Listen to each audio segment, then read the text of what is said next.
Above the masthead, we have 2023 Igbo Assembly Chair set to join presidential race. You find details on page 10. Just below the masthead, National Convention, more crisis in APC as stakeholders disagree with CECPC. Details on page 21. PDP must be held accountable for any breach of peace in Zamfara. Coming from the governor's aide. Details on page 19. 13. Senegal wins Nations Cup for the first time, defeat Egypt. You find that on page 32. And the lead story in the new National Star newspaper, Nigeria records $182.28 million all revenue shortfall in January. You find details on page 7.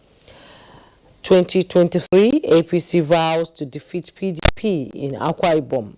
Details on page 22. Slain OAU students' family hires Falana, demands justice. You find that on page 4. NDLE arrests dismissed DPO, others for hauling drugs in 6 states and the FCT. You find details on page 11. And the picture story you see there, Governor Shamu Olu, Chairman Governing Council, Lagos State Polytechnic, now Lagos State University of Science and Technology, Professor Rashid Ajikutu, Special Advisor to the Governor on Education, and other people you see there in the picture there. Panic over 40 suspected Yahoo boys in white attire storm Abuja estate. That's on page 24. And Bayo has joined us. Good morning, Bayo. Thank you, Yusuf. Jume. Let's get to the news. Yeah, just before Bayo starts, there's at least one story on the front page of Al Jazeera. That story is stale, and it relates to the fire outbreak at the Egbe power generating station in Lagos. The fault has been rectified, and the plant has resumed production and supply of power to the national grid. So that story is still by, I believe, about 48 hours or so. Okay. So, Bayo. Good. Let's start with what developments in Senegal now. The Teranga Lions of Senegal are Africa's champion. President Macky Sall has declared today public holiday, and at 3 p.m. they will be waiting to receive the victorious Senegalese national team. Senegal registered 4 penalties kicks against Egypt's 2 after full time and extra time. Senegal, rated 25 by FIFA in the world, is in fact the first #1 in Africa. Aliou Cissé won the coach Aliou Cissé won the championship after 2 previous attempts. They are now Africa's #1 and also the champion of the continent. In the 3rd place match, which was between Burkina Faso and Cameroon, Burkina Faso wasted 3-1 lead in 68 minutes, and Cameroon caught up 3-3, and in the ensuing penalty kicks, Cameroon became superior with 5 penalty kicks to Burkina Faso's 3. Meanwhile, it may be recalled that Vincent Abubakar, who had registered the highest goal, got the golden boot. He registered 8 goals in the tournament. Senegal's goalkeeper was also rated as the best goalkeeper of the tournament. Incidentally, that same goalkeeper was rated by FIFA as the best goalkeeper in the world for the year 2021. Sadio Mane was rated the best player of the tournament. Incidentally, history sometimes repeats itself. Burkina Faso, that wasted 3-1 victory, had at the same instant as a previous Africa Cup of Nations, was leading Democratic Republic of Congo by 4-1. They wasted it and also lost by penalty kick. So the lesson to learn here is that if you don't learn from history, stubborn history sometimes repeats itself.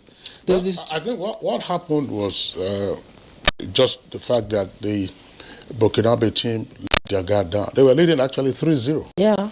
3-0, and you would imagine that it was all wrapped up, and they became confident. bronze would be theirs. They became overconfident, but the never say die spirit of the Cameroonians came into play.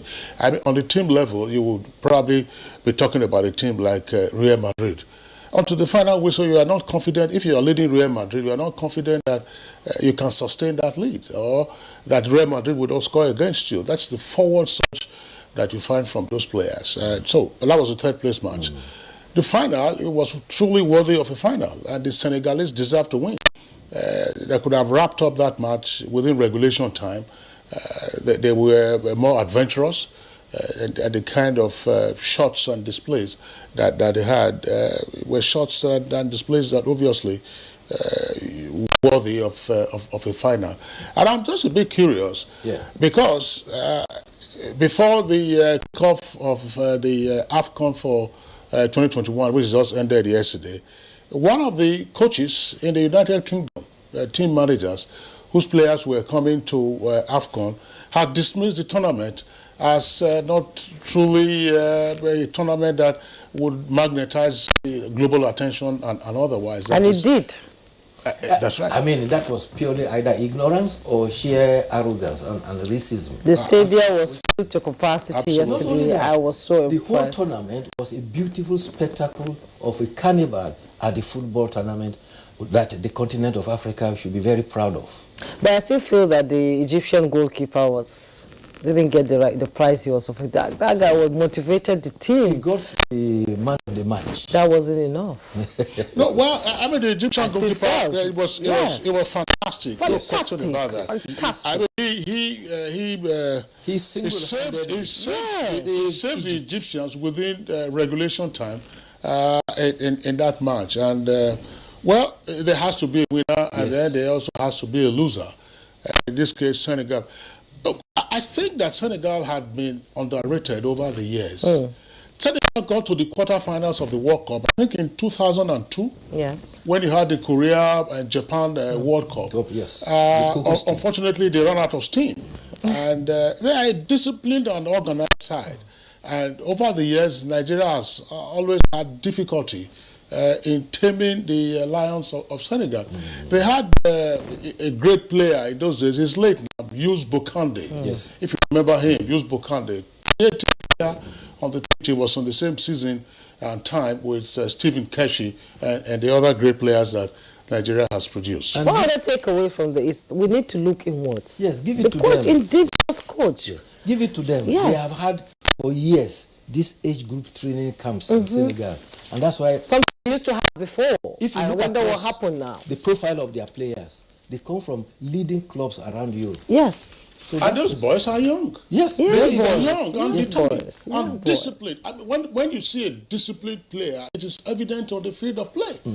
And these are the nuances that sometimes you don't find around elsewhere, where there's a lot of bragging about being the greatest and the best, and you crash out, at an early stage of the tournament. So once again, There's congratulations. this story that Jume read about a band of 40 persons clad in all white that stormed an estate in Gwarimpa. This happened around 11:45 p.m. in the day. Without a particular home address where Yes. they wanted to go. And when the security accosted them, they said they were there to attend a party. Thanks to Providence, the security resisted them. And guess what? They came back around 2:30 a.m. in 15 cars, still insisting and wanting to enter the premises. The security held their grounds. There are speculations that they are young men in a band of fraudsters, otherwise known as Yahoo boys. What Some was their are saying intention? they are What did they go to do They there? claim they were going to attend a party, and the address they give, there was nothing like a party going on there. In fact, the address was non-existent. But more importantly, I think that on the one hand, while praising the security guards at the estate, when I read that story initially online, I kept asking myself, all right, as the security guards were confronting the Yahoo boys who wanted to crash into the estate, did they then contact the police? So what happened in the end? The Yahoo boys, alleged Yahoo boys, Left? reversed and left and then melted back into society. These are the questions. If persons come into your premises with a mission that is hazy or questionable, and you invite the security agencies, they take them up. And then from there, you can begin to get your leads and hints. So that's the thing that I thought that was missing. That's a human interest story. We don't have it here. I followed the story for some days, and I'm sure you have also come across the tragic end to that story. The story was in Morocco, of a 5-year-old boy who fell into a well. And his father was walking around that location, and the young boy fell into the well, some 32 meters deep. That's about 104 feet.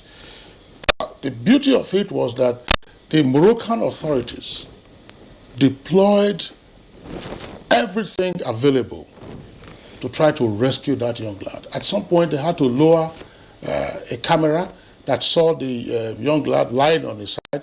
They also lowered an oxygen supply mask into that cave because nobody could get in because of the narrow shaft that was. Then they deployed all kinds of earth-moving machines and equipment to try to dig a parallel course to the well itself and then get across. Yes, horizontal layer where they could get across to the boy. Eventually they did, and unfortunately the young lad was dead by the time they got to him. I think we should praise that kind of thing. It shows that they are, first of all, when you display your humanity, it is unforgettable. Yes, and it shows the value of human life. The whole world, prayed for that boy, and when he died, it was a very sad moment. There's a similar story, if you recall. In 1987, baby Jessica, this was in Texas. Yes. Similar circumstance. That baby then, I think about a year and a half or so old, he fell into a well. Same thing. And again, at the time, whatever technology could offer, and whatever the lifesavers, including the fire service, could offer, went in there, and that one lasted, I think, about over 2 days, almost 3 days, to get out baby Jessica. At that time, who was just about a year and a half old. She's alive up to this moment, and I think she has 2 children, from what I read lately. Baby Jessica. So, when you value human life, you deploy your resources when such lives are in danger. Any person who grows up with that kind of story behind him will be patriotic. You don't need to be told that at some point you say, look, when this happens and it is required of you to give, you also will be available to give. And by the way, they were not awarding contracts to get the Moroccan earth-moving machines and so on and so forth for those things. Yeah, there were some challenges too that are beginning to catch up with our Nigerian railway services. A train that was meant to have left Abuja at 2 p.m. yesterday eventually left almost at 4 o'clock and got to Kaduna. Kubwa. Got to Kubwa and was stuck there. And they didn't leave Kubwa eventually until about 7:30. By the time the train got eventually to Kaduna, you can imagine what would have happened. All those who were expecting to board other trains had accumulated. They had huge population there waiting on the train. I think we should begin to, yes, it seems as if the stress on the train is beginning to catch up. It's not the first time it's been breaking down. And some of the passengers actually had to deboard because they're not too sure if the train eventually left, it will not break down along the rail track. Which is quite dangerous. And some of them left. And I don't think there is a process of refunding their train ticket for them, especially when they had to leave because of no fault of theirs. On that note, thank you so much for coming. Too. It's a pleasure. We'll take a break now. When we return, our conversation will begin. The Nigerian aviation sector is rapidly growing with the construction of new international airport terminals in several regions of the country. The new Murtala Mohammed International Airport has an estimated passenger increase of 30 million annually and 15 million for Nnamdi Azikiwe International Airport, Abuja. Malam Aminu Kano International Airport is also expected to open new frontiers for the region with more travel capacity for the annual Hajj, while the new Akanu Ibiam International Airport, Enugu, avails more business opportunities connecting the industrial cities in the region to the world. These new terminals beat world-class standards with enabling infrastructure that aid air travel, tourism, and the eventual growth of the country's GDP. Open up commerce and, of course, link us to international societies. People from international community will come here to do business, and then that will bring in more revenue to the state. Now, distances can be seamlessly covered as Nigeria keeps raising its bar to suit global infrastructure standards. The Council of Fathers. My advice to these young people is please do not take us back to those harrowing days. You probably do not know what it is. Nigerian youths, let's build our nation together.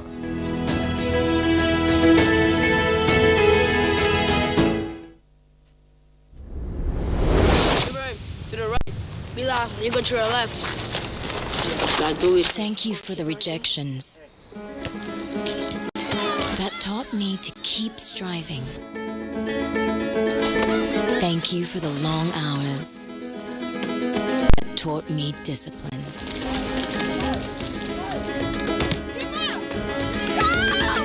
Thank you for the knockdowns. That taught me to bounce back.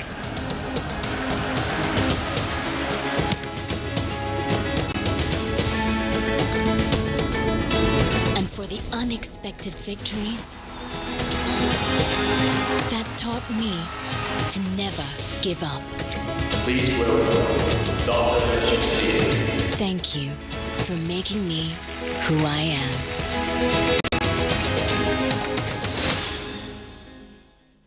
COVID-19, that is the black swan of the century, has actually hit the whole world very hard, even the strongest of economies, and Nigeria was not spared.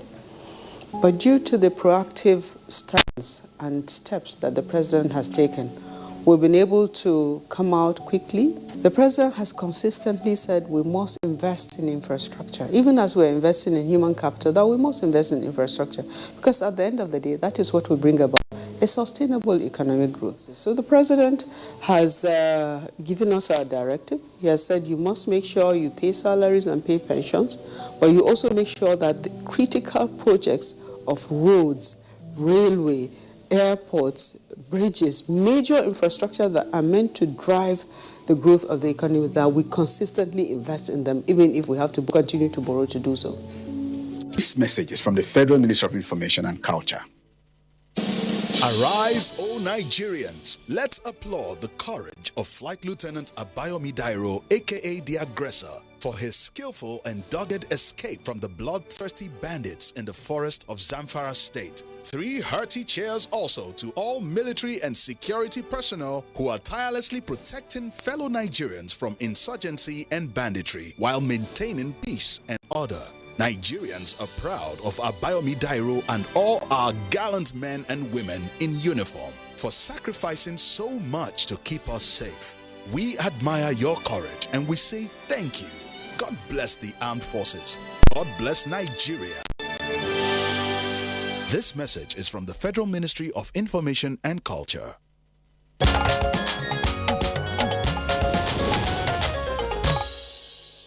Welcome back, and you're still on to Good Morning Nigeria, and as a prompt for our conversation on the National Population Policy, here's correspondent Oyeyemi Ajayi.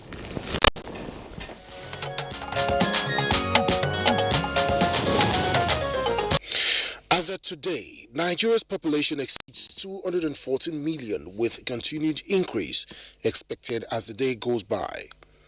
This puts the country as one of the most populous globally and the highest on the African continent, with an equivalence of 2.64% of the total world population. This informed the launching of the country's national population policy to curb population growth, especially to reduce fertility from the present level of 6 children per family to an average of 4 children per family. The policy suggests an optimum marriage age of 18 years for women and 24 years for women, and advocates that pregnancies be restricted to the 18 to 35-year range and at intervals of 2 years. However, the launch of the revised national population policy by the president is to emphasize the urgency to address Nigeria's sustained high fertility rate through expanding access to modern family planning, counseling and commodities, as well as promoting spacing of births.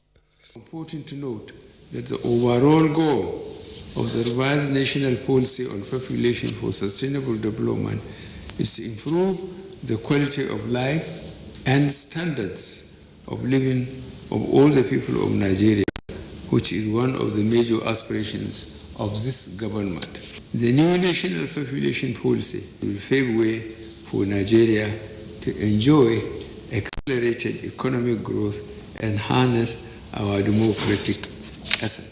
It is believed that this will enable Nigeria to achieve rapid fertility control, improve the health of women, adolescents, newborn and children, and other population groups. It also underscores the importance of investing in quality education of young people, particularly girls, human capital development, advancing holistic efforts to achieve significant demographic transition. Now, are these measures sufficient for the control of birth rates in the country? What more does this national population policy intend to correct and achieve? Guests already seated in the studio will be answering these questions and more shortly.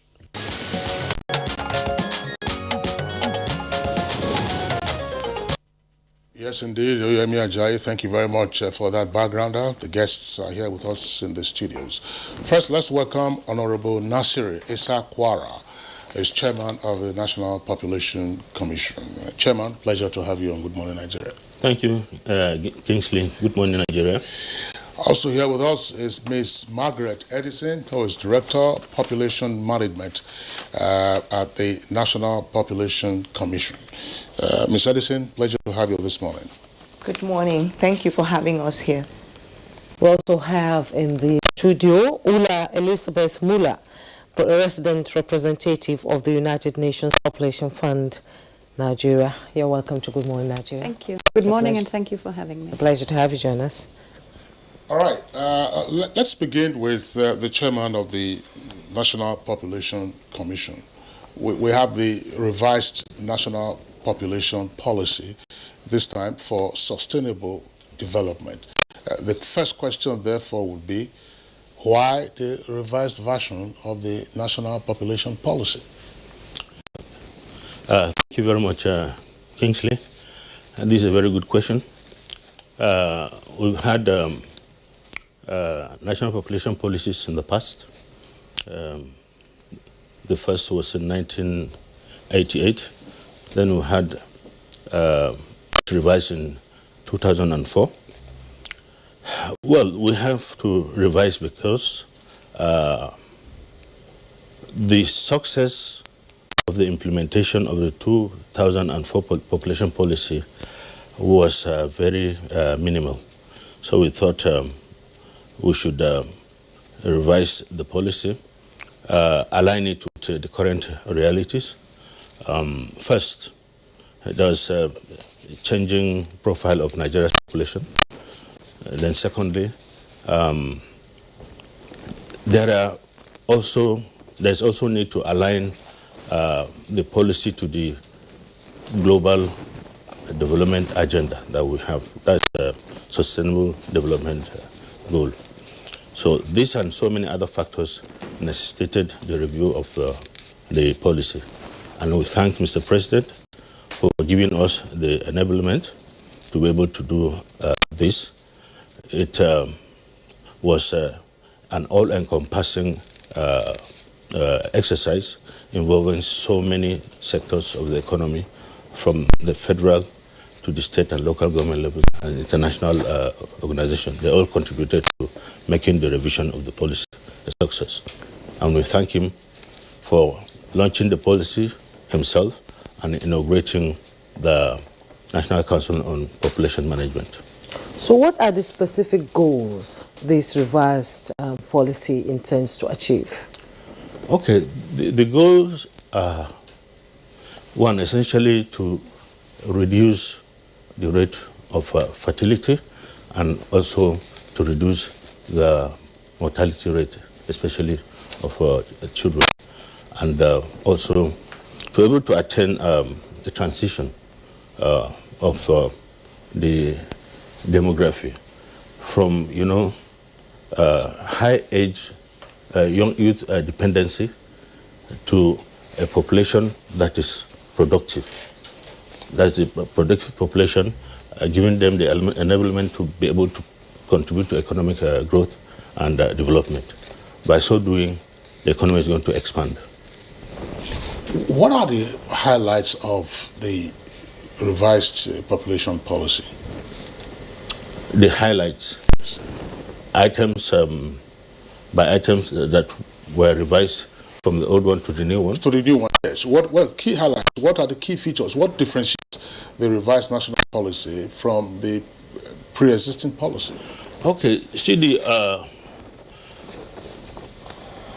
2004 policy essentially talked about progress, unity of the country, the stage at which we were there. Now we're talking about sustainable development. Okay. Then there is also the issue of the transition. Over the years, we've seen how the population has transited to youth, a chunk of youth population. So those are the highlights to be able to address and invest in those youth population so that they can contribute to the economic growth. Chairman, thanks. Let's bring in Ms. Margaret Edison, who is actually Director in charge of population management at the Commission. Ms. Edison, before we get to crunch some of the highlights of the new population policy, let us into some of the numbers that we are dealing with in Nigeria today. First, what is Nigeria's estimated population? And two, the key drivers of our population growth. What is our population growth rate? What is our fertility rate? Okay, thank you for requesting for to support what my chairman has already said. You have mentioned that the population of current estimated population of Nigeria is over 211 million by estimation, and the fertility, the growth rate per annually is 2.6%. That means the Nigerian population is growing at 2.6 annually. But this growth is national, and across the state you have different growth rates. Particularly in the northern states, we have growth rates that are much higher than that.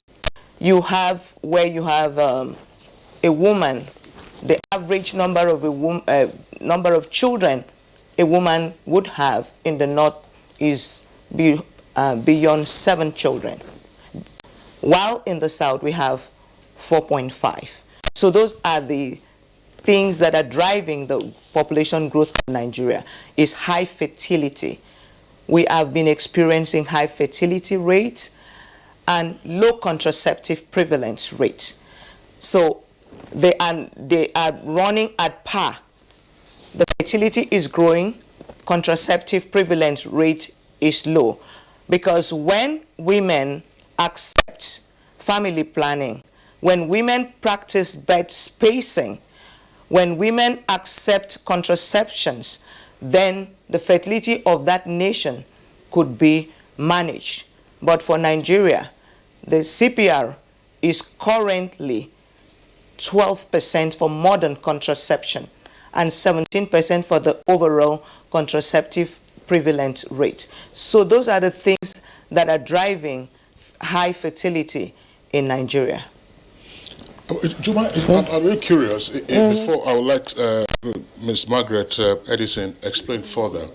When you say that the average population growth rate in Nigeria is 3.6. Sorry, it's 2.6. Is it 2.6? I'm asking this question because on Good Morning Nigeria, whenever we have conversations on the economy and the percentage rate at which the economy should grow for us to have some comfort, it's always said that your annual GDP growth rate must outpace your population growth rate. And the numbers we always had for population growth rate was something like 3.2%, or sometimes 3.5%. So where is this 2.6% coming from? In terms of fact, so that we can we correct ourselves and correct guests when they do come and say that our population, our economic growth rate is lagging behind the population growth rate. Yeah, at 2006 census, when a census is conducted, at that point you have the growth rate established. But as the year goes by, that growth rate changes over time. The last census was conducted in 2006, and now we are in 2022. That's about almost 16 years after the last census. And the growth rates of the population have changed. We've been doing surveys to determine the rate of growth of the fertility. And from our different surveys, although it's not global, it's not national, but at least as a survey, we've been able to establish that our fertility have reduced from 3.2% to 2.6% by estimation. So why we are emphasizing population management is because, like you mentioned, the GDP is not growing in tandem with our fertility or our population growth rate. That is why we need to emphasize, like Mr. President mentioned on the day he launched the population policy, that fertility management, not control, is very important. It's critical to managing our population so that it will be at par with the resources that we have in the country to manage the population. You know that we have a very youthful population where over 70% of the population are under the age of 30 by the youth policy, which peg youth at the age of 29. So with that, we have a youthful population, a population that needs education, the population that needs health care, the population that needs to be engaged in the labor market. So that is why the new policy, the revised national population policy, is emphasizing fertility management, it's emphasizing bed spacing, is emphasizing the education of our children, most especially the girl child, because the more education the girl child has, the less her fertility rate will be. She will marry when she would want to marry. She will be educated enough to know the number of children that she will have. She will be able to determine the spacing of her children so that our GDP and our population growth will be the same. Okay, Ms. Edison, I'm still going to stay with you briefly. Experts say putting an age on marriage or having children is not African, because giving birth, you can give birth anytime, and saying girls should get married at 18 and finish having children by 35. Do you think this is going to work in Nigeria? Well, Nigeria is not an isolated country. We belong to the community of nations. Like the population policy targets are benchmarked by most of the targets of the SDG. And some of the targets that were stated in the Africa 2063 agenda and the agreements we reached, we committed ourselves to at Nairobi in 2019. So we are not operating in isolation. We are operating with the community of nations across the world. And studies have showed that girls who marry early are exposed to maternal death. They are exposed to fistula. They are exposed to not living a healthy life. So it's commonplace for Nigeria to key into what is happening around the globe to make sure that our girl children marry at the age that they are strong and healthy, and to marry, their body is strong enough, their body is well developed to be able to marry, to conceive, to carry babies for 9 months and give birth to them without dying.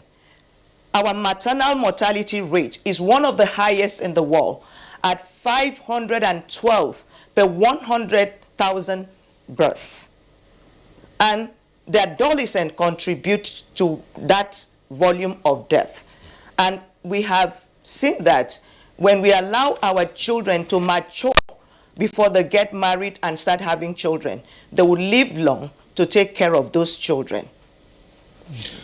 Right, thank you very much, Ms. Margaret Edison. We'll return to you in the course of the conversation. Now, let's bring in Ula Elizabeth Muller, if you like. If you were a soccer...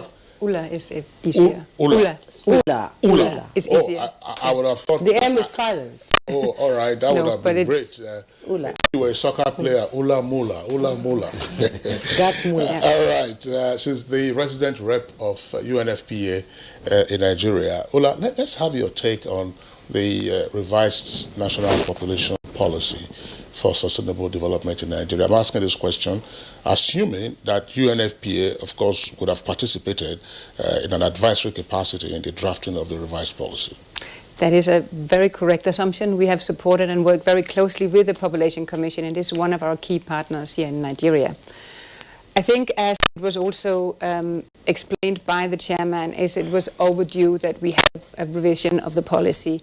It's from 2004. It predates the previous census, and the world has changed significantly since then. And Nigeria has changed significantly. Nigeria has really become the recognized African giant who is driving the entire region, if not the entire continent. So I think that it was good timing to have a closer look at what is it that we really see, how do we get to a healthier and wealthier population. So I think that was the need that was pertinent for the Population Commission when we started this conversation. What is also evident as we moved forward is that the rapid population growth, and I'm deliberately saying rapid because it's not just about the growth, it's the speed of the growth, was getting to a point where, as we just heard Margaret explained, that economic growth is lower, and you mentioned it yourself, then no matter what rate, whether we say 2.6 or 3.2, economic growth is still below population growth. And that means more Nigerians will be pushed out in poverty over the next decade. So there's also a need, that's why it's also called for sustainable development, because Nigeria, through COVID, is also now decreasing its progress towards achieving SDG 1, which is ending poverty. So there was a lot of reasons around this. And that is also why we see in this policy, and I must commend the Population Commission, because reproductive health is placed at the center of this policy. It also takes a more holistic view and cross-sectoral view on what it is we are doing, and it's trying to break down the silos. Whereby we normally sit and work in silos. You have Ministry of Health only doing health, education only doing education, and youth only doing youth. And this policy really try and break down that and say we have to come together and work in partnerships for the betterment of the Nigerian people. Come together and work in partnership for the betterment of Nigeria. And how do you think this will support Nigeria to achieve the Millennium Development Goals? I think the slowdown of the rapid population growth is critical. I think all the health consequences, I think Margaret, who's also a very valued partner for us, explained that well. The thing is that the economy needs to catch up with the rest of the world. With the rest of the world, but also with the growth of the population. So if there's a big difference on the investment you have to make for education, for instance, in a population that grows with 10,000 people a year, this is probably more like 10 million in Nigeria, but just to make it easy, right? If you have to invest in education for 10,000 people over 5 years, or invest in education for 10,000 people over 5 years, that requires a different amount of money. So if we can stretch that period, then that will give the economy time to catch up, and also the government to make the appropriate investments in the sectors that's needed. And I think that's the key message. You can easily, if you have 10 years to have, and your desired family size is 10 children, you could get to 10 children in 20 years. So you still would have your desired family size, but you would also stretch again the investment both from the government, but also from the family health. Because as Margaret was also explaining, if you comprise it, women's health and then the draw on health costs and expenditures at family level also increases.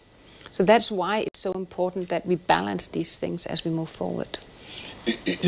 Some of the numbers, I would like some clarification before we get back into the policy issues. Population growth rate now, we hear 2.6%, and then total population estimate around about 211. 216. 216 million, that's what the chairman of the Population Commission is saying. Now, what is the fertility rate? Because on Good Morning Nigeria, for a couple of years, we heard the fertility rate was about 5.5. So what do we know now about the fertility rate in the country? It hasn't changed significantly. And that's one of the challenges we have because of the speed on which it happens. And I think it's really important for me to emphasize that it's about the speed, it's about the tempo, right? In some states it's 7.1, and in point it's down at replacement level. So there's huge discrepancies, but it hasn't changed. I think the official number right now is 5.4. So there's been no real movement in that. But what the change we're looking for right now is to spread that number over longer time. Now, you say that one of the key goals of the revised national population policy is to ensure that relevant implementing MDAs do not work in silos, which is often a policy implementation challenge for us in this environment. Can you let us into, say, a linear aspect of the policy that shows how the relevant MDAs can collaborate so that those who are watching and those who have responsibility for implementation or action can then begin to see that, yes, this is not the same old story. Yeah. So under the policy, what was also launched by His Excellency the President last week is also the establishment of a population council. And that's going to be chaired and led by His Excellency himself. And that, of course, will have the representatives of the different MDAs in there. And I think that's a huge advantage. I would also say, as the United Nations, you know, we are also striving to deliver as one. We are in the middle of a reform process that aims exactly to breaking down those silos. And if we get better at that global level, not only in Nigeria, we would actually get a lot further. But I need to really again commend both the NPC and His Excellency for establishing the council. Okay, thank you. Let's return to the Chairman, National Population Commission. Mr. Nasser, you see, Nigeria is a dynamic country, you know, governed by so many vices, so many ways of living our lives as a people. First, we look at the cultural aspect, then we look at the religious aspect.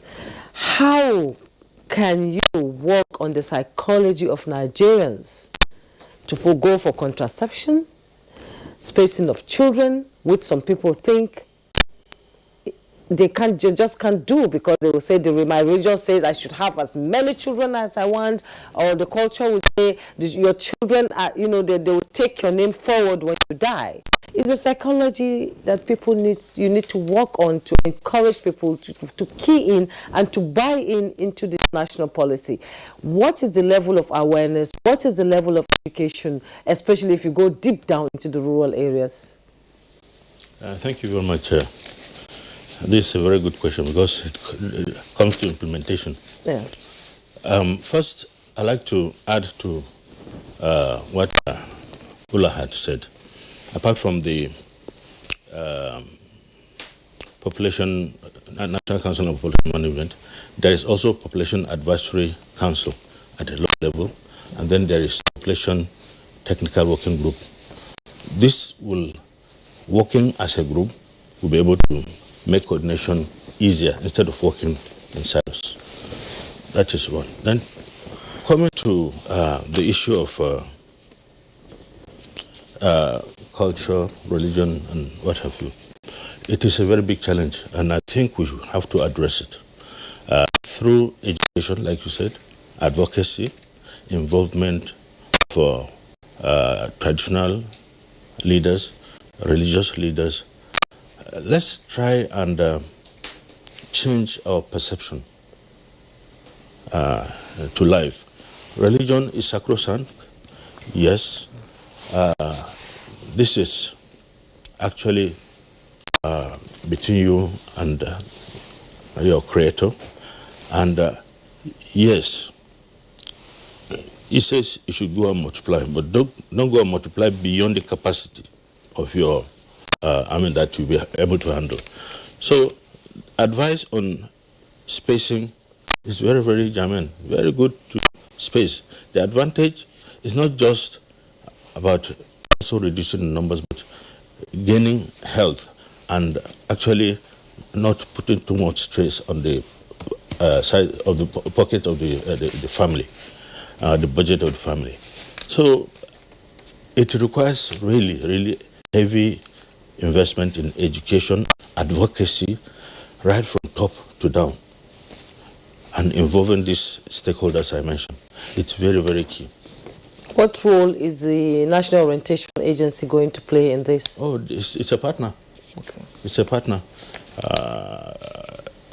We have the media, the Orientation Agency, National Population Commission, the state governors, local government chairman. Everybody will be involved in this.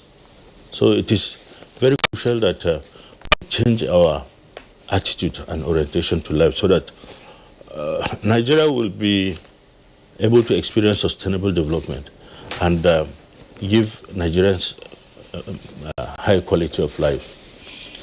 You know, Chairman, when the population policy was announced in 1988 under the regime of General Ibrahim Babangida, one of the highlights of that policy was 4 children per family.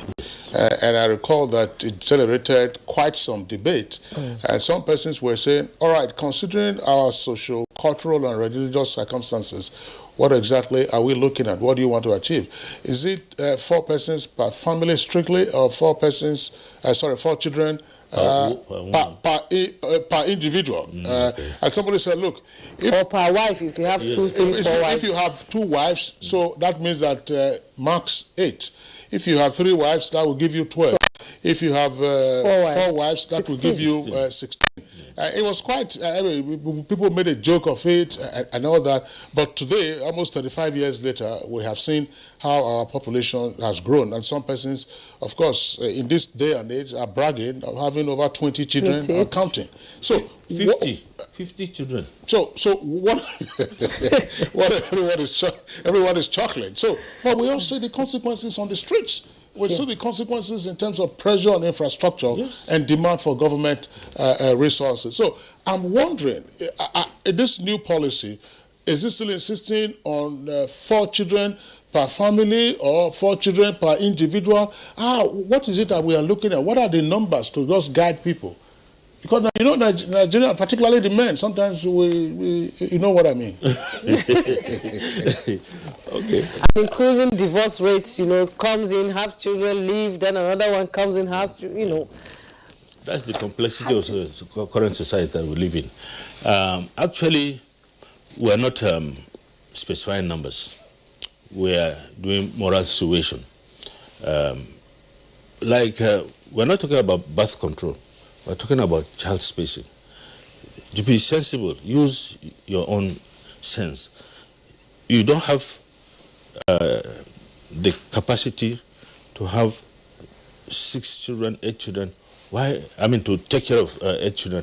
Why do you go that way to go and have those number of children? It becomes a big problem to society and to government to be able to even plan.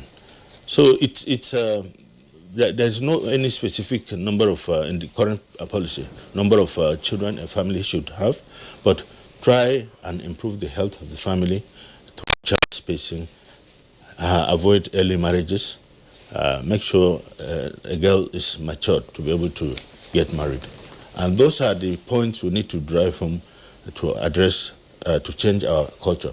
Like Margaret said, we're living in a global community, and we should see what's happening in other countries and try and borrow a leaf. And you see, population management is not just static. It's constantly changing and evolving. So the way to manage the population is actually continue to look at the numbers. And if, for instance, the youth population starts depleting, there is need to encourage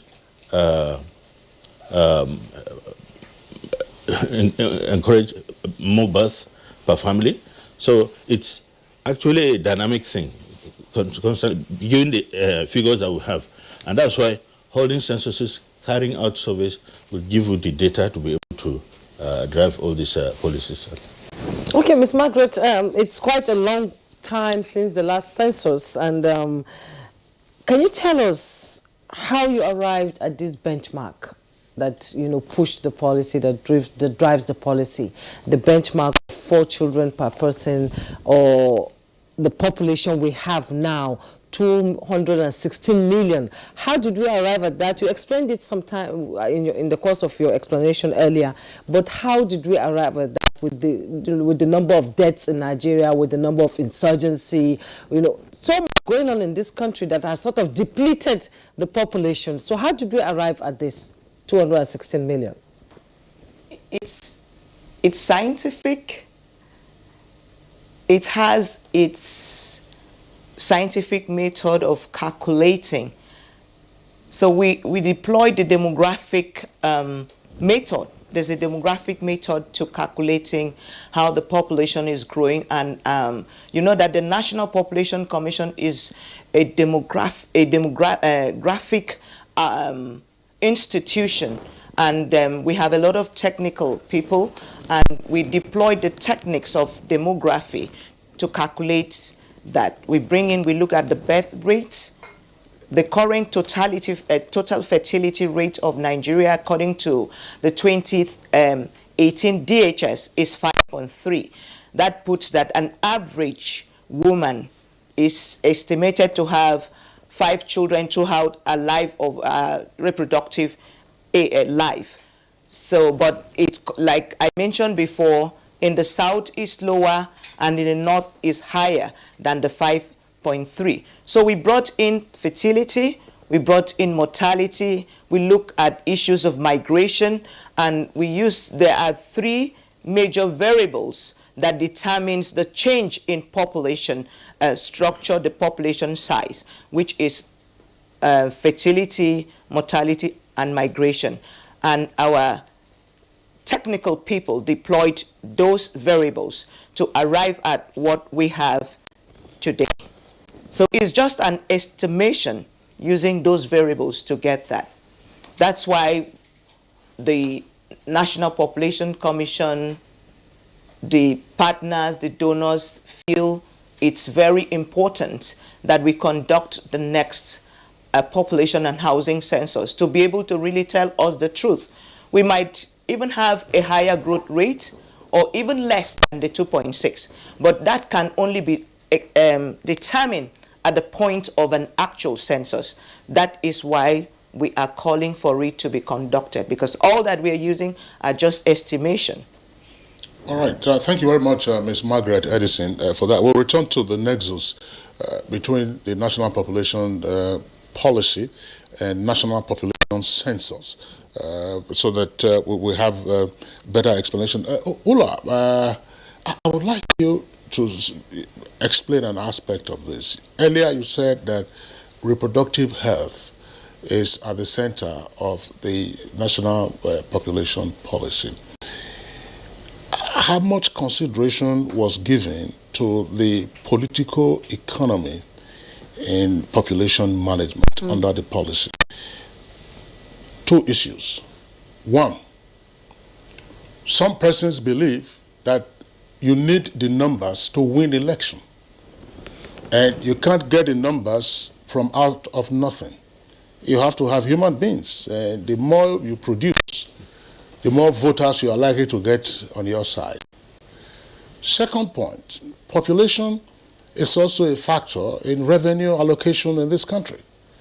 And some persons believe that the more people you have, the more revenue will accrue to you. And these are political managers. And ordinarily, as the chairman of the Population Commission has indicated, you would need their support in implementing the policy. And yet, these are underlying factors that sometimes could undermine the goals of the national population policy. What are your thoughts? So, a lot of thoughts actually. But I think what we have learned in UNFPA from engaging with a variety of stakeholders is that regardless of your political beliefs and convictions, regardless of your budgetary allocations, what everyone that we meet in this country have in common is they actually want a sustainable, wealthier, and they want to do what is right for the people of Nigeria. And I think it's important for us to remember this, and that has been a consideration that has gone into this in the consultations. There will always, in any country in the world, there will always be politics. And what we represent in the United Nations as a whole, and in UNFPA in particularly, is that population is about the people. And that's the conversations we've had with political stakeholders, with commissioners of finance, with the Minister of Finance. It's all about how do we make sure we get to a point where we put all of this aside and put the Nigerian individually and the collective at the center of this policy. So that is the way that has been done. And that's also why it ends with reproductive health being critical, because the reproductive health, in particularly spacing of children, is what slows down the population growth. And everyone realize and recognize that this is really important. What is important is not, as I said before, it's not the number of children. I think that's also what my chairman have said. It's about the time it takes to get them. And I think that's what we just need to remember. Everyone wants to get it right for Nigeria. And I think Nigeria right now maybe has a choice to make. And that choice is about when we become the third most populous country in the world, and you will be the third most populous country in the world in a very near future, do you also want to be the most well-functioning economy, the third most important economy, or will we end up with having a vast majority of the population living in dire poverty? And I think what this policy has demonstrated is that regardless of politics and everything else, I think it has proven that we want to have people who prosper, and we want to see a sustained development in Nigeria. And it's a brave decision, and I commend it.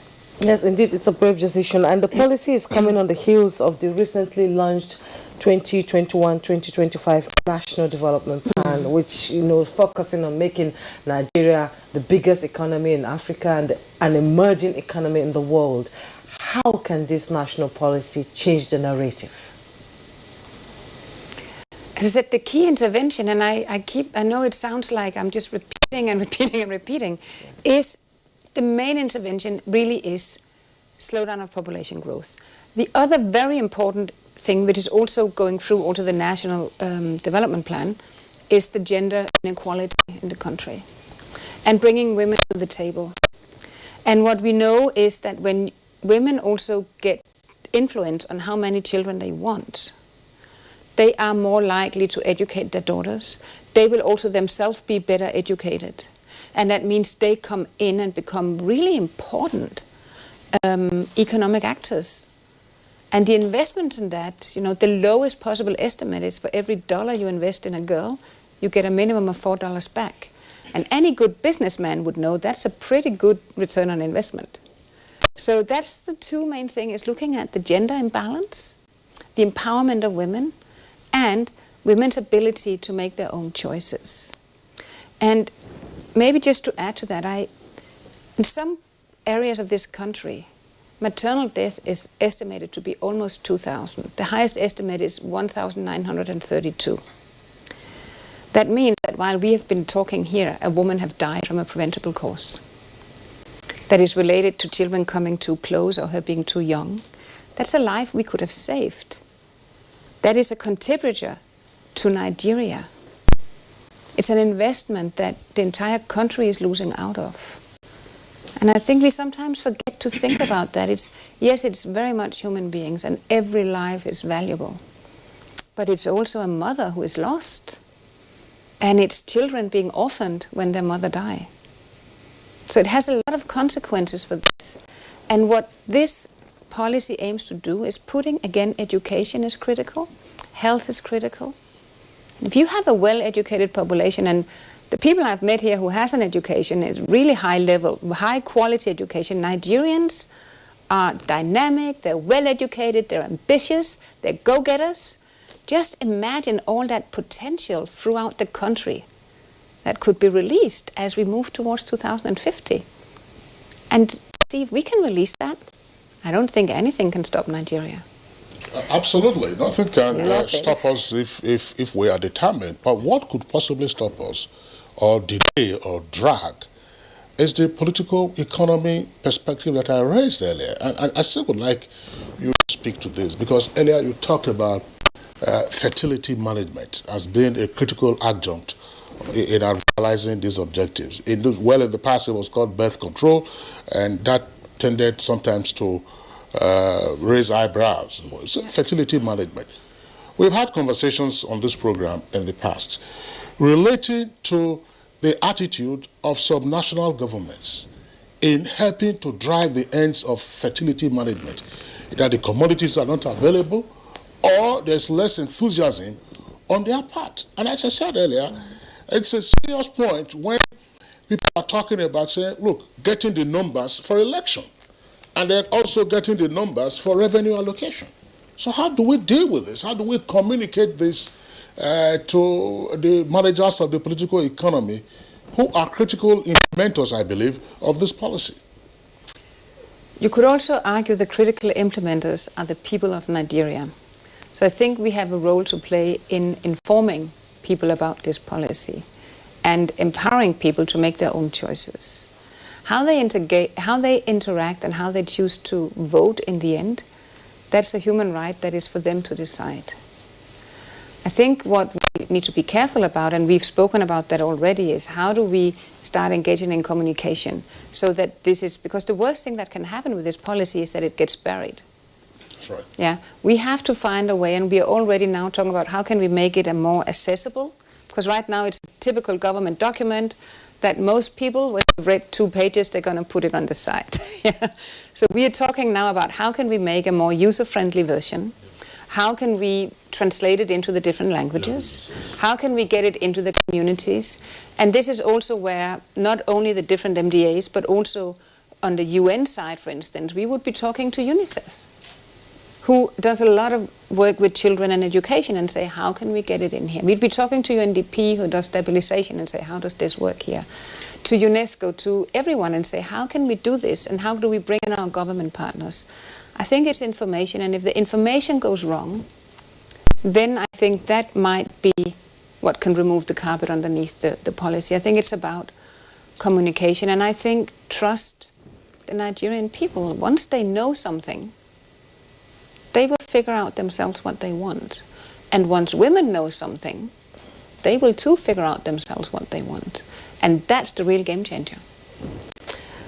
Indeed, a game changer. Is there the political will to achieve it? Yes, I think this administration is determined, I believe, to bring about this change. That's why we have Mr. President championing this himself and offering himself to chair the National Population Council Management with the Vice President as his deputy. There is a political will to make a change. I can assure you of that. And just to add to what Ola has said about and the question from Kingsley, I think we should emphasize the politicization of this issue through education and proper advocacy. We want to use this data for the purpose of development. This policy should be used for the purpose of development of Nigerians. Politicians, yes, we need numbers, but we should not produce numbers at the expense of quality. We need quality population. When we have the number and the quality, brings about development. Because if a chunk of Nigerian population are engaged in productive ventures, either working for salary or doing business or creating something, Nigeria will grow very, very fast. We've seen it in China. China has the population and has the economy, have development. Globally, it has risen to be like number 2 in the world in terms of economic performance. So that is the challenge we have in Nigeria. We have the numbers, we have to develop the population to be able to produce so that every family will be able to have increase in income. And if every family has increase in income, the producers will be, there will be increased demand, producer will be producing. So there will be, what do you call it, multiply effect. Nigeria will grow. Nigeria will be better for it. So, I just want to, Mr. Chairman, earlier you said that the 2004 policy did not gain much traction, and therefore there was need for its revision, which is what we now have.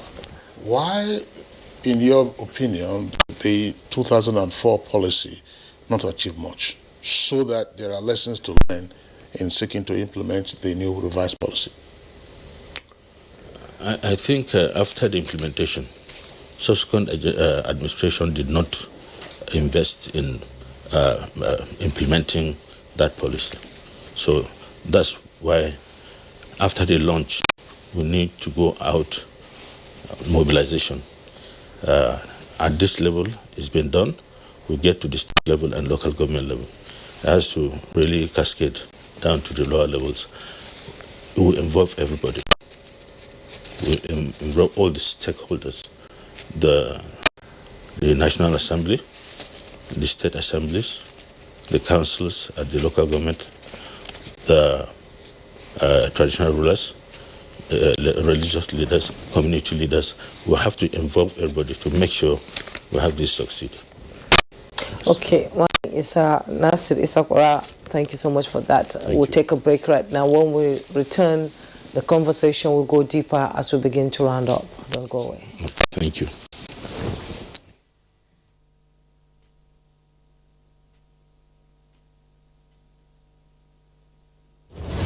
Ever-busy ancient city of Onitsha is a commercial hub with millions of commuters seamlessly linking other states daily for business, leisure, and other purposes. To upscale its road network, the construction of a 1.6-kilometer-long second Niger Bridge, including a 10.3-kilometer highway furnished with other infrastructure, has been in motion by the federal government. This project will ease congestion on the existing 56-year-old Onitsha Bridge and boost the economic capacity of the state as it easily connects to other parts of the country. The completion of the world-class second Niger Bridge Onitsha will be one of the many proud moments of the state, its people, Nigerians, and foreign investors. Onitsha, which hosts the largest market in Africa, is geared up to boast of an impressive road network. Once again, these moments are made alive by the federal government, and it is deserving of all the applause. We've been trying our best to contain the situation, and in our operations, we've been able to make a lot of recoveries. We've been able to also arrest suspects that are involved in this kind of activities, and we've been able to also recover particularly arms and ammunition from those who are carrying it unlawfully and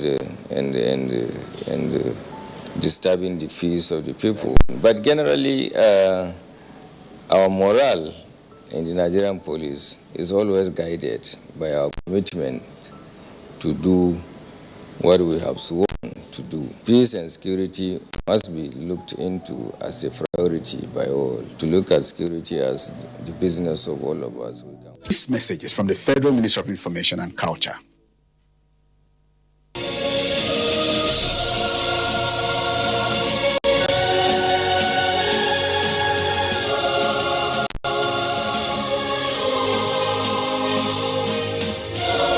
We are all Nigerians. Against all odds, we shall and must remain united. We may have our challenges, our problems, and setbacks. However, together we shall overcome them all. What doesn't break us shall make us stronger. This is the mindset that shall bring peace, progress, and prosperity to our beloved country. Do not let tribal and religious sentiments govern how you think, act, or feel.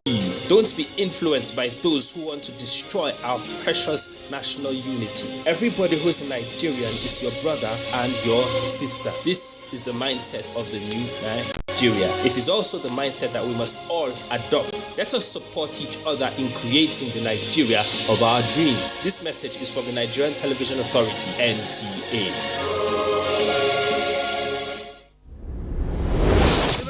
To the right. Bila, you go to the left. Do it. Thank you for the rejections. That taught me to keep striving. Thank you for the long hours. That taught me discipline.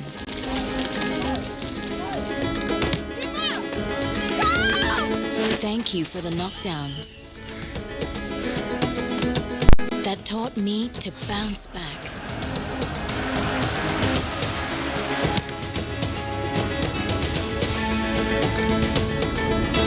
And for the unexpected victories,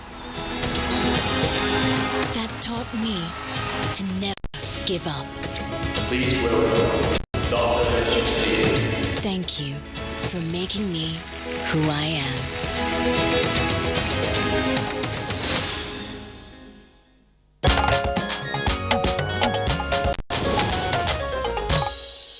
All right, you're welcome back, and it's still Good Morning Nigeria live on the network service of the Nigerian Television Authority. All our three guests are still with us in the studios, and my question is going to Ms. Margaret Edison, who is Director of Population Management at the Population Commission.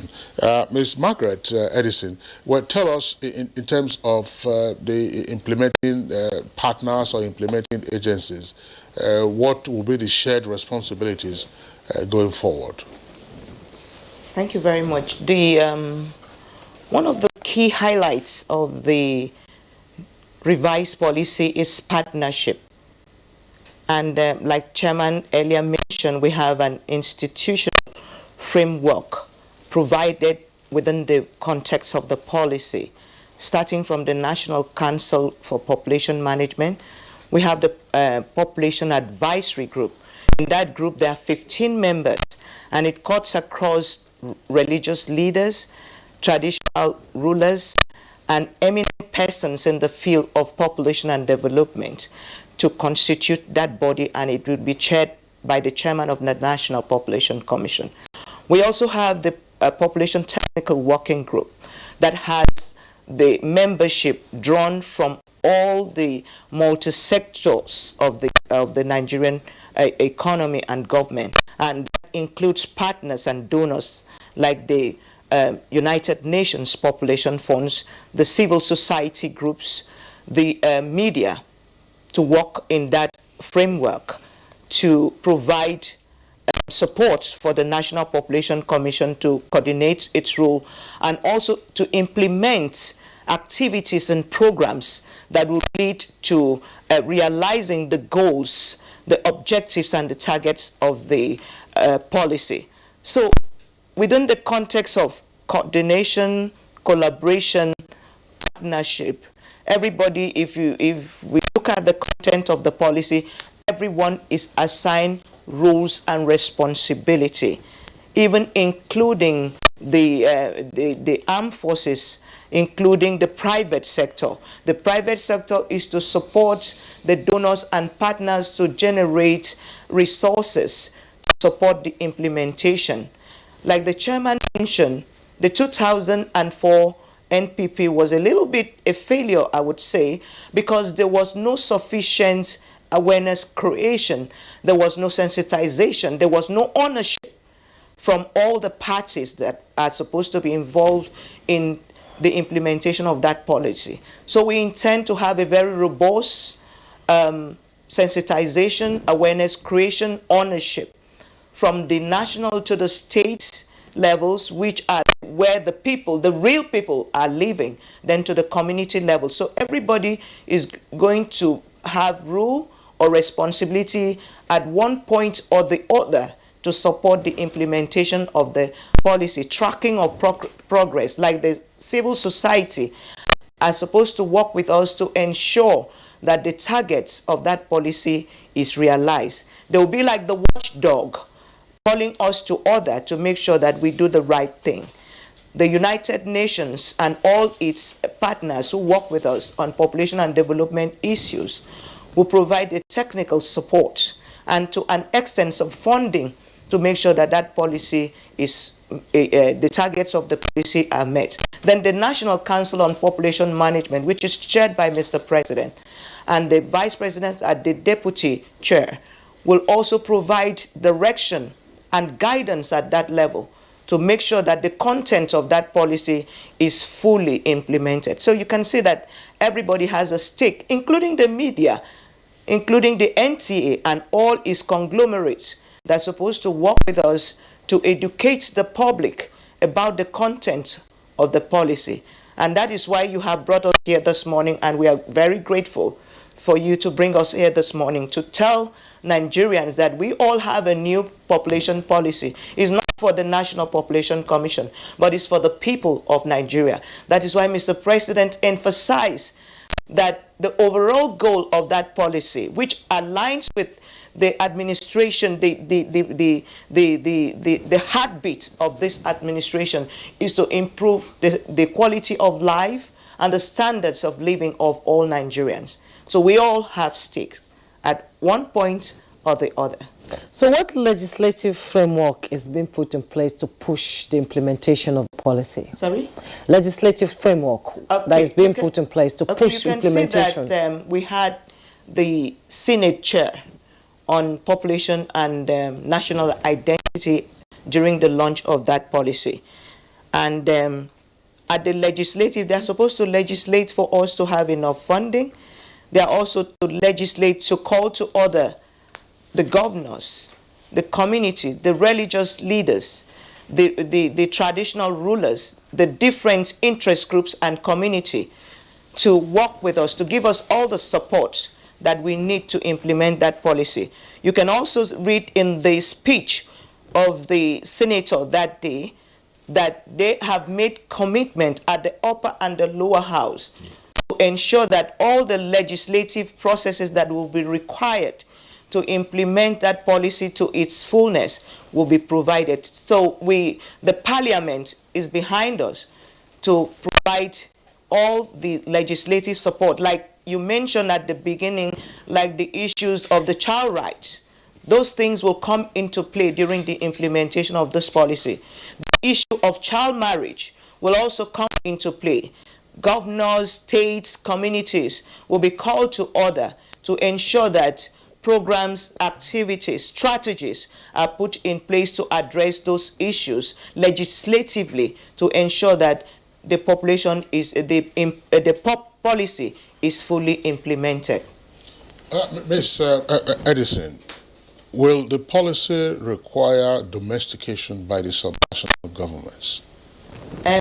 Not really, because unlike the 1988 policy that has a specificity on the number of children, which would have required a legislative process to establish that, and you know that policy did not take off because of those issues, but it may not have a direct legislative requirement, but in an informal way, we will require legislative support to implement the policy. That is to say, from the State Houses of Assembly.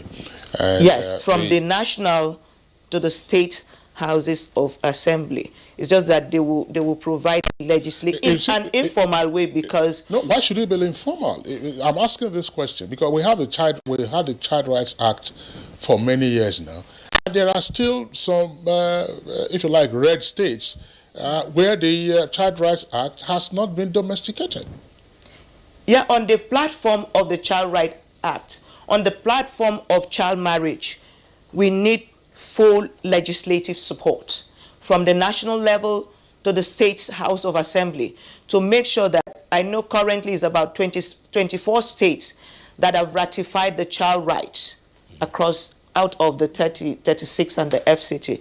So we need the state legislators to work within their states to make sure that the Child Rights Act, which also by extension also influence the issue of child marriage, is implemented in their state, because we need to address that critically if we must succeed with the revised national population policy. We need those legislations to come on board. So we need the support of the legislators at that level. All right. Thank you, Ms. Margaret Edison. Ola, well, let's confront an elephant in the room, obviously, because sometimes we can talk around these issues and then we don't get to hit it. Earlier, Ms. Edison indicated that the numbers are as follows. Number of children per woman in the north says is 7, and in the south is 4.5. Well, from the activities of the UNFPA, how do you think that the communication of fertility management can be more effective to say, look, recognize this, so that we'll begin to crush the numbers going forward? It's not so heavy. I mean, in the south, even if you're having 4.5, but in the north, if it is 7, then you continue to have this explosion. And by the way, while you are taking this question, once we had a conversation around population issues on Good Morning Nigeria, this was a couple of years ago, and a senator of the Federal Republic, a distinguished senator, a lady, sat where you are sitting now, and she narrated her experience in fertility management, that her husband went almost berserk when he realized that she was using contraceptives. Yes, Ula. So, again, I think there's a lot to be said here about information. I think one of the biggest challenges we have in Nigeria is also that the supply chain, and you actually allured to that a little bit earlier, about the availability of contraceptives at all levels has been a major challenge. Over the last couple of years, UNFPA has worked very closely with the Federal Ministry of Health to ensure that, and it's called the Last Mile Distribution Network, where we are also engaging private sector in order to make sure that we actually get the supply chain to work. So that is one major obstacle that we have to deal with.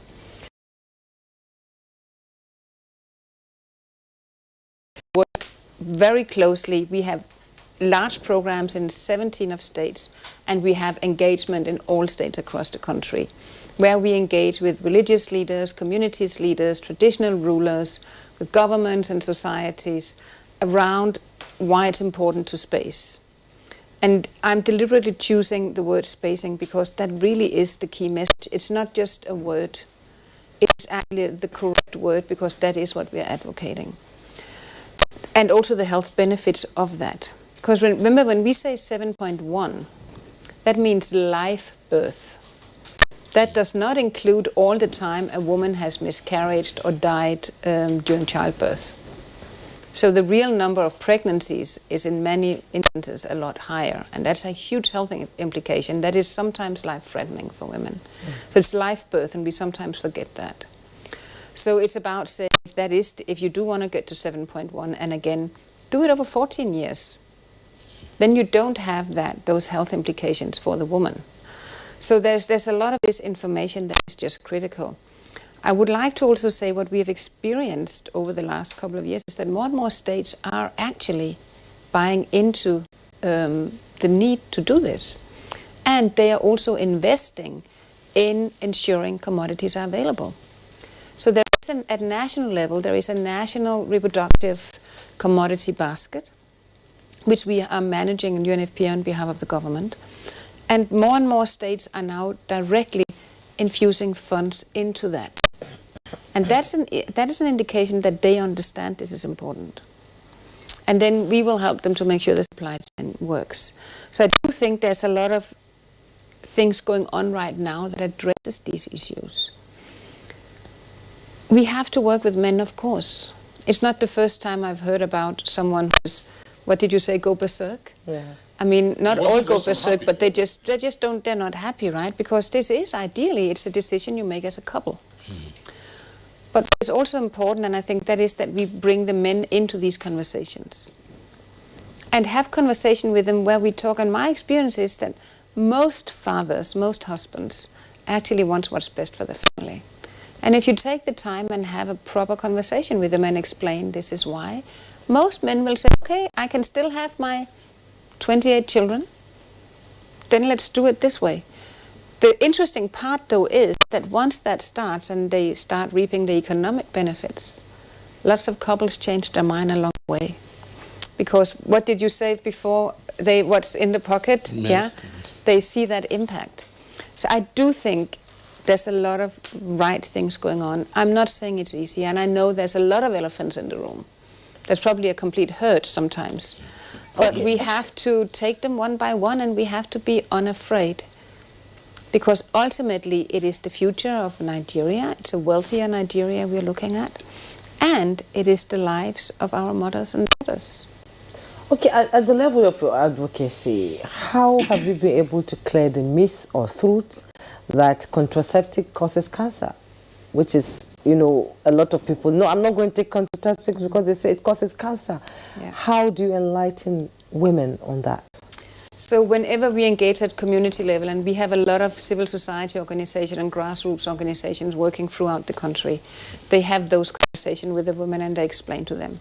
And it's not only about cancer, there's a lot of superstition.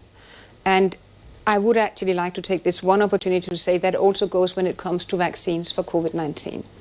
Unfortunately, there is a sustained myth, and it is a myth in Nigeria, that if you want to conceive, if you want to breastfeed, you should not be vaccinated.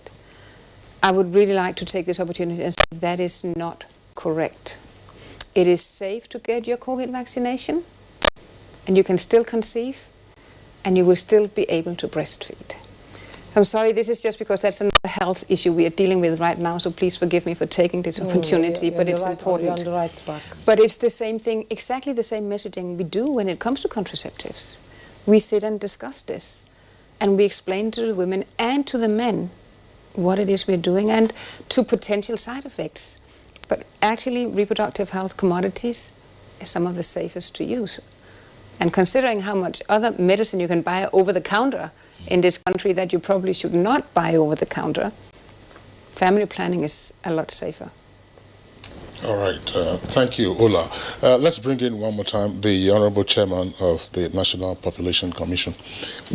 When our correspondent was giving us the background for today's conversation, there were some numbers I found a bit curious, namely that encourage marriage not before 18 for women and not before 24 for men, and then probably complete your child bearing by 35. I don't know. What has changed from these numbers and what we already experience? At the age of 18, if you do just simple math, 5 years and then you get into primary elementary school. You do 6 years in elementary school, you are already 11 years old. And then you do 6 years in secondary, that's JSS and SSS, 11 plus 6, that's already 17. So you start making babies when you are out of secondary school, as we are having now. How much information would you have had? How much knowledge would you have acquired?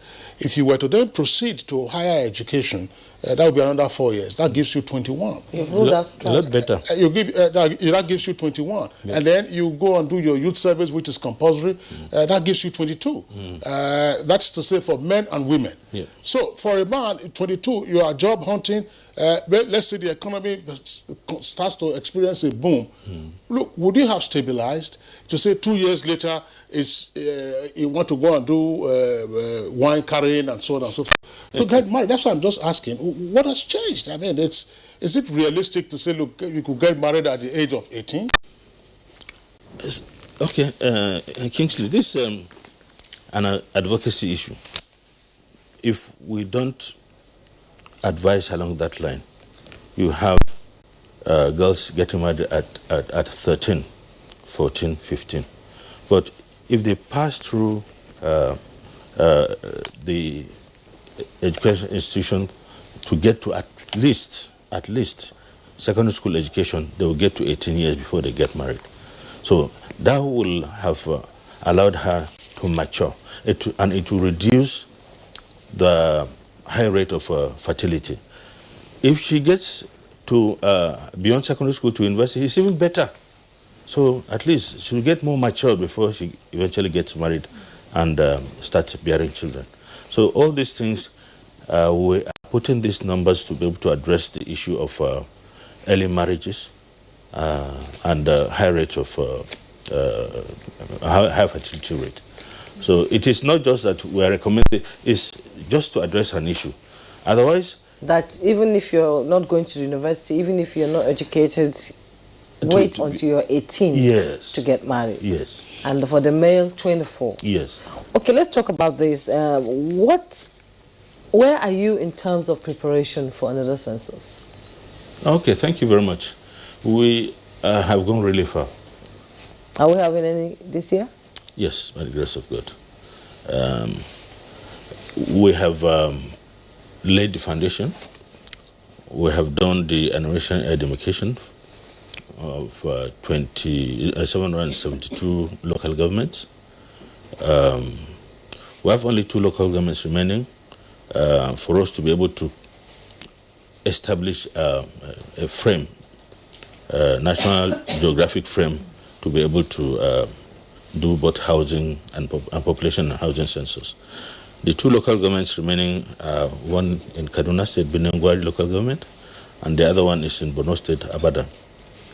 I've been able to meet with the 2 governors, and we're working out an arrangement for the state and the commission, as well as security agencies, to be able to provide cover for our staff to go and complete demarcation in the remaining 2 local governments. And we've had engagement with some of the military personnel too, and they are all eager to provide support. So in no distant future we'll be able to complete the enumeration and demarcation. Once that one is done, we'll have a reference mechanism for enumeration. We can relate you to the household that you are of the building. We've done first pre-test, with testing the instrumentation, the methodology, the workload on a team of enumerators. We've done the second one too. The results are good. So we want to conduct soon the pilot census. It's a larger coverage of area to be enumerated. It's like next to census. After it, we'll do the census proper. All right. And that's our plan for this year? We wanted to do it second quarter, but somehow logistics and what have you, we were pushing it hopefully to the fourth quarter. And we're mindful of the elections too. So fourth quarter. Yes. That's when the campaign is heating up. No, that's right. We have finished the primaries before the general election. Then we'll go in and do the census. All right. Of course, we have to have a population census. On that note, we'd like to thank our guest this morning, Ms. Margaret Edison, Director of Population Management at the National Population Commission. Thank you for being on Good Morning Nigeria today. Ula Mula, resident rep of the United Nations Population Fund, UNFPA Nigeria office. Thank you very much for being our guest. Thank you. And last but not the least, Honorable Nasir Isakwara, Chair of the National Population Commission. Delight having you on the program today. Thank you. Yeah. Thank you, John. Okay, so that does it for our conversation segment. Let's go over now to sports. Sadio Man united